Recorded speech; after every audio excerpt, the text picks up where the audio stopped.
নমস্কার বন্ধুরা, কেমন আছেন? আশা করি সবাই খুব ভালো আছেন। চলে এসেছি আরেকটা ব্লগ নিয়ে। সকালবেলা ফেরার পথে দেখলাম কি সুন্দর এরকম সমুদ্র কাঁকড়াগুলো উঠেছে। পটপট করে তাড়াতাড়ি কটা নিয়ে চলে এসেছি বাড়িতে। দেখুন কি সুন্দর বড় বড় কাঁকড়াগুলো, আর মা ওখানে দাঁড়িয়ে আছে কাঁকড়াগুলো কাটবে বলে। মা দাঁড়িয়ে দাঁড়িয়ে দেখছে। দেখুন কি মোটা মোটা দাঁড়া। দেখে আমি আর লোভ সামলাতে পারিনি। আমি কিন্তু বাড়িতে নিয়ে চলে এসেছি। চুলের নেটটাও খুলিনি কাঁকড়াগুলোকে দেখাবো বলে। দেখুন কি বড় বড় কাঁকড়াগুলো, খেতেও দেখতেও যত সুন্দর, হোপফুলি খেতেও অতটা সুন্দর হবে। কাঁকড়াগুলো তুলে এনেছি, নিয়ে নিয়েছি। মা ওগুলোকে কেটে দেবে ভালো করে। আমি তো আর কাঁকড়া কাটতে পারি না। দেখুন কাঁকড়াগুলো কাটা ধোয়া হয়ে গেছে সুন্দর করে। এর মধ্যে মাখিয়ে নেবো নুন, হলুদ, লঙ্কার গুঁড়ো। এই একটা জিনিস হলে একটু ভালো ভালো করে ঝাল ঝাল করে মাখা মাখা করে রান্না করলে আমার হাজবেন্ডের আর কিছু চাই না। দেখুন কাঁকড়ার দাঁড়গুলোর মুখগুলো একটু ফাটিয়ে নিয়েছি যাতে ওগুলোতে একটু নুন ঝাল ঢোকে ঠিকভাবে। নইলে ওগুলো তো না ফাটালে নুন ঝাল ঢুকবে না, তাই একটু ফাটিয়ে নিয়েছি। ভালো করে একটু মাখিয়ে নিলাম, নিয়ে এগুলোকে একটু লাল লাল করে কিন্তু ভেজে নেব। এই শীতকালটা এই কাঁকড়া ফাঁকড়াগুলো উঠলে দেখলে এখানে তো সেরকম পাওয়া যায় না, তাই দেখলে আর লোভ সামলানো যায় না, নিয়ে চলে আসি। কড়াই তেল দিয়ে দিয়েছি, তেলটা গরম হয়ে গেলে আগে কিন্তু বড় বড় হচ্ছে কাঁকড়ার ইয়েগুলো ভেজে নেব। সুন্দর করে লাল লাল করে কাঁকড়াগুলোকে ভেজে নেব।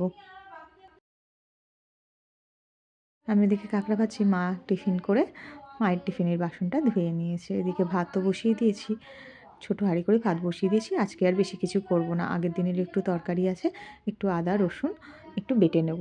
এটা হতে হতে ভাজা হতে হতে ওগুলো বেটে নেব। দেখুন কি সুন্দর লাল লাল করে ভেজে নিয়েছি কাঁকড়াগুলোকে। এরকমভাবে সবগুলো একটার পর একটা করে ভেজে নেব। আর এদিকে আমি ওগুলোকে বেটে নিয়েছি, একটু ফোড়ন দিলাম, জিরে ফোড়ন দিয়ে এর মধ্যে দিয়ে দেবো রসুন বাটাটা। রসুন বাটাটা একটুখানি ভাজা ভাজা হবে, নইলে রসুনের কাঁচা গন্ধ বেরোয়। ভাতটাও এদিকে হয়ে গেছে, তাই নামিয়ে দিলাম। রসুনটা একটু ভাজা ভাজা হয়ে এলে এর মধ্যে দিয়ে দেবো পেঁয়াজগুলো, ও তার সঙ্গে আমি একটু কয়েকটা কাঁচা লঙ্কা কিন্তু থেতলে নিয়েছি।